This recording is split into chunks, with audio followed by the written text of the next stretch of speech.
Hi folks, this is Siggi. Nice to see you again. Nice to have you here with me.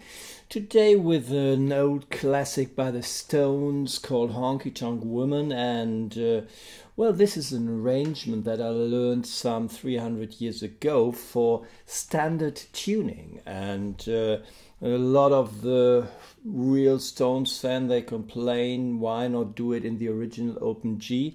But maybe you're a guitarist in a top 40 band or whatever, and you don't have 27 guitars and you don't want to change and to tune a lot. You can use this maybe, and I think it is quite an interesting arrangement. Let us go into details here.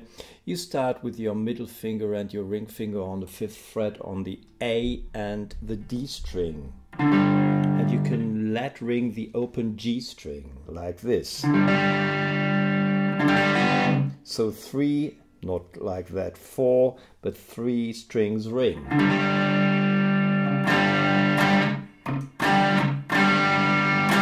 And to get the rhythm, you play this rhythm.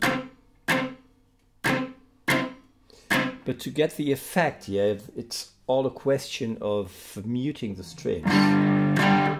So when I strike down, when I have 2 beats, I press my palm down on the strings. Not press, but slightly touch the strings.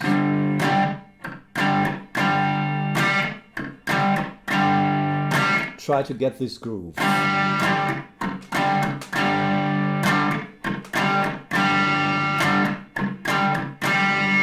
Try to let your body rock.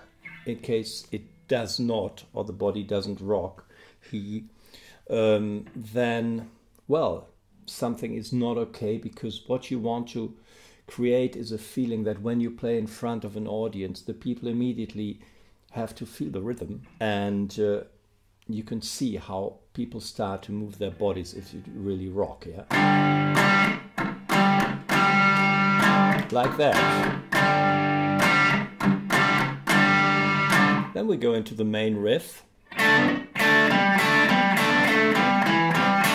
play it like this. I put my first finger on the 2nd fret of the G string, the middle finger on the 3rd fret of the B string. And then I play these 2 strings and hammer on with my ring finger the 4th fret of the G string, which sounds like this.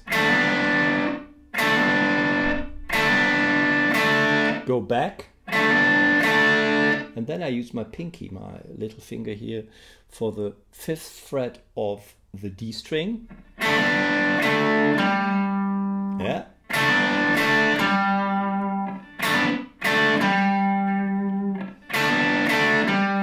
And then again G and B string, and again the pinky. This is the first part of the riff. And the rest goes like this.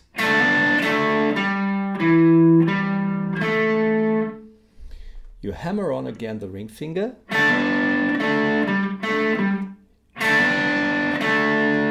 Go back to the beginning with the G and B string and play with your pinky. Now the first finger goes to the 2nd fret of the D string, back to the 5th, and the first finger is on the 2nd fret of the G string. Once again this riff, slowly, try to follow it.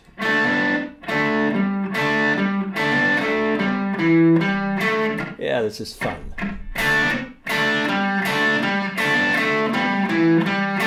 Again, you have to get a feeling for the right hand, to mute here and there.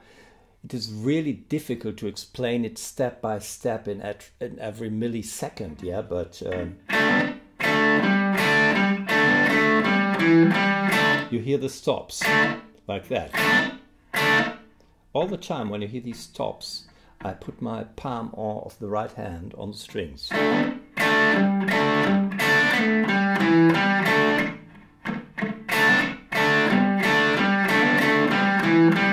And it is important that you have fun with each section of this song, with all the little riffs, the parts. First start to play this here.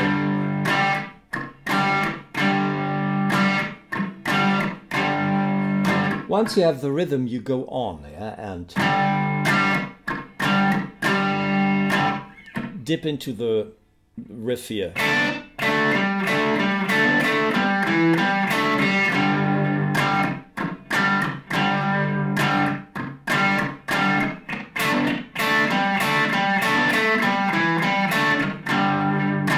When you're a singer, you can start to sing, but to play along is not that easy with this arrangement.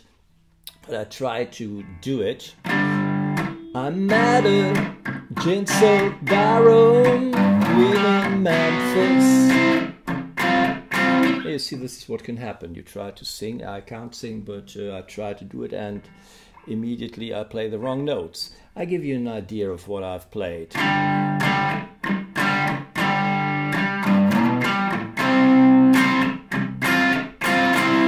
So, I'm at a gin-soaked barroom queen. You play the beginning with the middle finger and the ring finger on the 5th fret.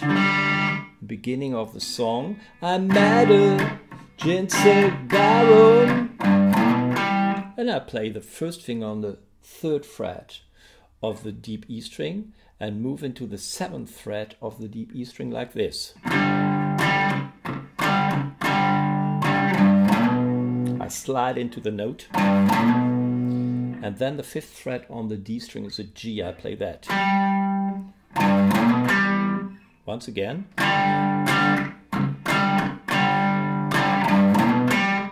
And the next thing I'll do is I play the chord, the C major chord, and I play it like this. I play with my first finger, I press down the 3rd fret of the A string, and then I bar the D, G and B string in the 5th fret, and automatically I tune the thin E string and I don't touch the deep E string. So this is my C major chord here once again.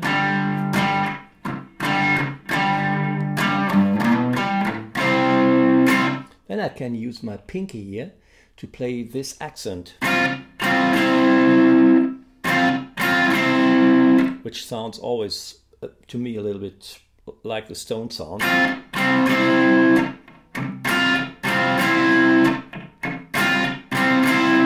This is really classic rock. Once again, I'm at a gin-soaked barroom in Memphis. And then I have a kind of fill-in. First finger on the 7th fret of the B, middle finger on the 8th fret of the G. I play 2 strings, slide down into with my first finger into the 5th fret of the G. Okay, let me do this again. Then I play the open G string, first finger on the 3rd fret of the G string, and my ring finger on the 5th fret of the G string, of the, not G, but D string. Oh, I have to concentrate. Okay, I think you too have to concentrate. Let me see where we were.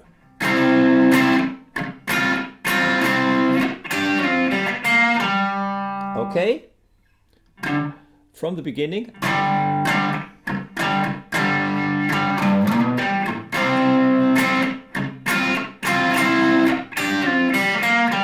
Back to the beginning. I explained that part.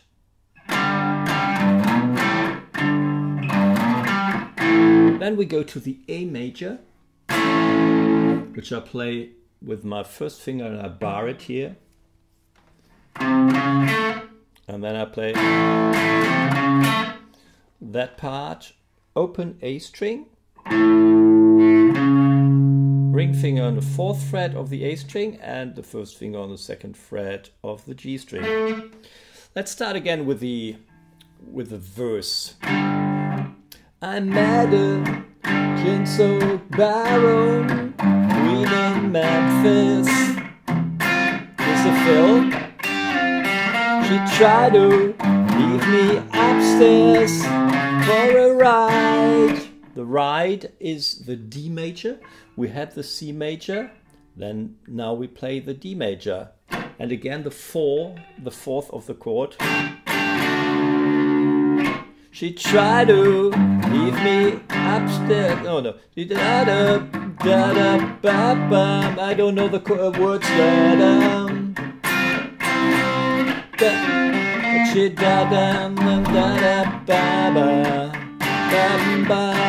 I go here back to the beginning, and before the chorus starts, I play this little riff here. Something like that, but let me do the verse again slowly so that you can follow it. I hope you can follow it. Play as slowly as I can.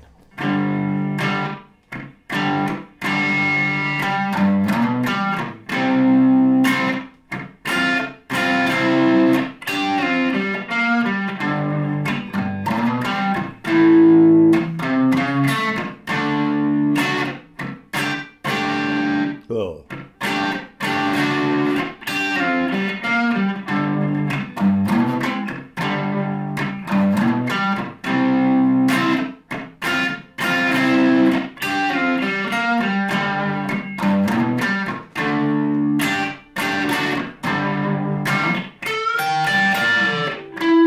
She's a honky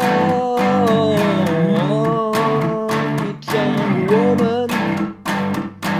Something like that. Before the chorus start, I bend the G string in the 14th fret. My pinky is here on the, what is it? The 15th fret of the thinny and the B string. As I pluck the G string, E string, B and G again.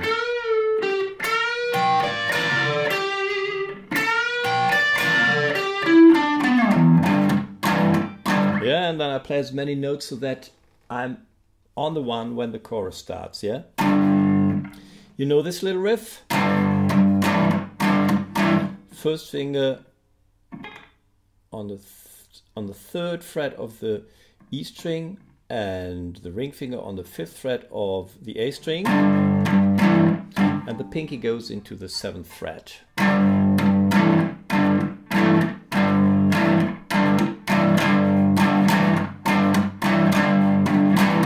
She's a honky tonk woman. Gimme, gimme, gimme the Honky Tonk Blues.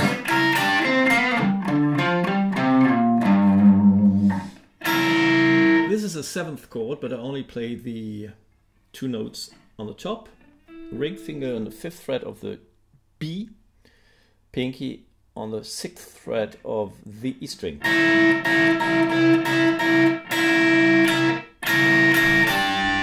Here I bar the B string and the E string in the 3rd fret.